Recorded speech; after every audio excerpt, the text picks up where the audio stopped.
Hello friends, अभी हम लोग जिस टॉपिक में डिस्कस करने वाले हैं वो हमारे लिए बहुत ही इंपॉर्टेंट है। इसके अंदर हम लोग 3 इंपॉर्टेंट फैक्टर के बारे में पढ़ने वाले हैं। फर्स्ट है हमारा हार्डवेयर, सेकंड है हमारा सॉफ्टवेयर और थर्ड है हमारा फर्मवेयर। ये तीनों ही इंपॉर्टेंट चीज है। हम स्टार्ट करते हैं हार्डवेयर से। तो हार्डवेयर क्या होता है? बेसिकली जो हमारा मैकेनिकल पार्ट होता है, इलेक्ट्रिकल पार्ट होता है या फिर इलेक्ट्रॉनिक्स पार्ट होते हैं, तो इन पार्ट्स को ही हम लोग क्या बोलते हैं? हार्डवेयर बोलते हैं। दूसरी हार्डवेयर, इसका जो स्वभाव होता है, नेचर, वो होता है टेंजिबल, यानी कि हम लोग इनको छू के देख सकते हैं, खुले आंखों से देख सकते हैं। तो ऐसे पार्ट्स को हम लोग क्या बोलते हैं? हार्डवेयर। अब ये जो हार्डवेयर है इसको हम लोग कैटेगराइज कर सकते हैं 3 अलग अलग पार्ट्स में। सबसे पहला है हमारा इनपुट यूनिट, सेकंड है हमारा आउटपुट यूनिट और अगला है हमारा क्या? सीपीयू।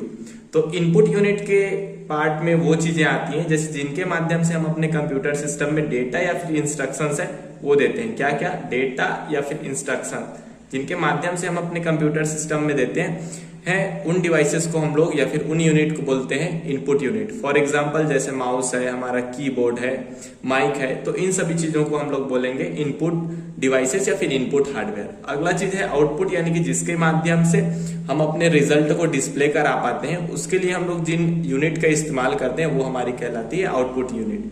फॉर एग्जाम्पल हमारा मॉनिटर हो सकता है, प्रोजेक्टर हो सकता है, स्पीकर है, तो इन सभी चीजों को हम लोग बोलेंगे आउटपुट यूनिट।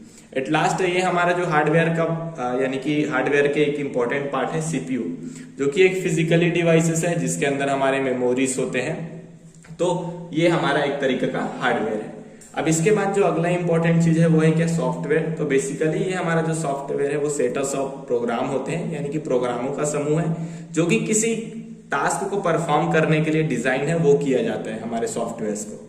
अब ये जो सॉफ्टवेयर है, अगर हम चाहें तो इसको 2 अलग अलग भागों में और कैटेगराइज कर सकते हैं। इसके अंदर जो पहला है वो कहलाएगा हमारा सिस्टम सॉफ्टवेयर और जो दूसरा है वो कहलाएगा हमारा एप्लीकेशन सॉफ्टवेयर। यानी कि सिस्टम सॉफ्टवेयर बेसिकली हमारे ऑपरेटिंग सिस्टम है, उसकी ये ऑपरेटिंग सिस्टम उसकी ये ड्यूटी होती है कि कंप्यूटर सिस्टम में जितने भी हार्डवेयर्स हैं उनके बीच में कनेक्शन करके कम्युनिकेशन है वो स्टेबलाइज करना, इसकी ड्यूटी होती है किसकी? हमारी ऑपरेटिंग सिस्टम की, जो कि पार्ट है सिस्टम सॉफ्टवेयर का। इसके बाद ये हमारा अगला पार्ट है, इसको हम लोग बोलते हैं एप्लीकेशन सॉफ्टवेयर। एप्लीकेशन सॉफ्टवेयर क्या होता है? एक तरीके का हमारा, इसको हम लोग बोल सकते हैं जर्नल पर्पस एप्लीकेशन बोल सकते हैं, जो हमारे डे टू डे लाइफ के काम को सिंप्लीफाई करने के लिए डिजाइन किया जाता है। ऐसे सॉफ्टवेयर को हम लोग बोलते हैं application software. For example Chrome हो गया, हमारा नोटपैड हो गया, टैली हो गया, तो इन सभी चीजों को हम लोग क्या बोलेंगे? एप्लीकेशन सॉफ्टवेयर बोलेंगे। इसके बाद हमारा जो अगला चीज है इसको हम लोग क्या बोलते हैं? फर्मवेयर। तो फर्मवेयर क्या है? ये बेसिकली एक तरीके का सॉफ्टवेयर है, लेकिन ये बाकी सॉफ्टवेयर से डिफरेंस इसलिए है क्योंकि ये है वो आपके मेमोरीज में परमानेंटली रूप से स्टोर होती है। परमानेंटली यानी कि वो स्थायी रूप से हमारे मेमोरीज में स्टोर होती है।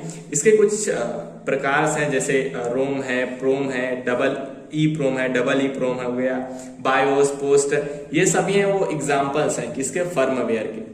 अगर हम इस एंटायर डायग्राम की बात करें तो ये हमारा डायग्राम इस प्रकार है। सबसे पहला जो इनिशियल लेवल में होता है वो हमारा हार्डवेयर्स है। हार्डवेयर्स के बीच में कम्युनिकेशन या कनेक्शन स्टेबलाइज करने की ड्यूटी होती है सिस्टम सॉफ्टवेयर, जिसको हम लोग ऑपरेटिंग सिस्टम से भी कोरिलेट कर सकते हैं। उसके बाद हमारा आता है एप्लीकेशन सॉफ्टवेयर, जैसे हमारा टैली हो गया, नोटपैड हो गया, ऐसे सभी सॉफ्टवेयर आएंगे कहाँ पे? एप्लीकेशन सॉफ्टवेयर के लेयर पे। और एट लास्ट हमारा होता है क्या? प्रोग्रामर, जो भाई साहब इन सभी चीजों को यूज करता है वो कहलाता है क्या? हमारा प्रोग्रामर। तो ये भी एक फैक्टर है। तो इस तरीके से हमारे ये जो टॉपिक हुई हार्डवेयर, सॉफ्टवेयर एंड फर्मवेयर यहाँ पे कंप्लीट होती है।